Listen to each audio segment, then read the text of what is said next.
The freestyle stroke. It's a swimming technique that is crucial if you're a beginner. It allows you to breathe while swimming, move at a significant distance, and see where you're going as you move on water. Things that are very important if you want to impress your friends at the pool or just avoid a miserable death by drowning. Needless to say, the freestyle stroke isn't easy to master, but thankfully you can break it down to the movement of the upper body and, the focus of this video, the movement of the lower body. Hi, I'm Jared Ansel, and today we're going to talk about the flutter kick. Used as a kicking technique for the freestyle stroke, the flutter kick is a movement that is done mainly to keep the legs in line with the upper body, and not as a movement for propulsion.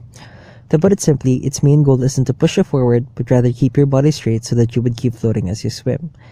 If you look at swimmers do this movement in pictures or videos, it will seem really simple on the surface, but do not be deceived, it really isn't. The flutter kick, if performed incorrectly, would exhaust you, limit your swimming distance, and create water resistance from your body, causing your very efforts to swim to work against you. In order to perform this kick properly, the first downward movement of the leg must start with a slight flexing of the thigh at the hip.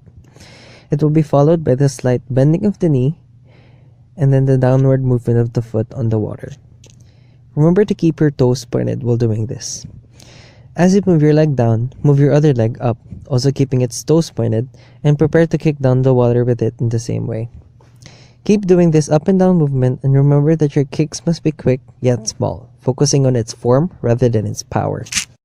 Here's a helpful tip. Observe this group of professional swimmers. Since they're trained individuals in a competition, it's safe to say that they're probably swimming pretty quickly. But notice how the water splashes that they create while kicking is so little. This is an indicator that they're doing the flutter kick properly, conserving energy, maintaining proper position, and minimizing water resistance. Remember, in swimming, forming is very important. Don't focus too much on how strong you kick the water. This is swimming, not a splashing competition. Now to recap, the flutter kick is a kicking technique used in performing freestyle swimming. Rather than push you forward, its main goal is to actually keep your body straight and floating. It's done by slightly flexing the legs at the hip, slightly bending the knees, and kicking down the water with your toes pointed. It is important to remember not to bend your knees too much and hit the water too hard. Some of the good strategies to master the flutter kick is to hang on the side of the pool while practicing. Holding onto a kickboard or a noodle could also help you learn a lot. It'd be safer to practice with an instructor at first, but if you feel like you're getting the hang of it, try doing it alone. Lastly, focus on your form rather than relying on power. The flutter kick, if done correctly, actually looks graceful, just like the fluttering wings of a butterfly. Well, that's it for this video. Thanks for watching.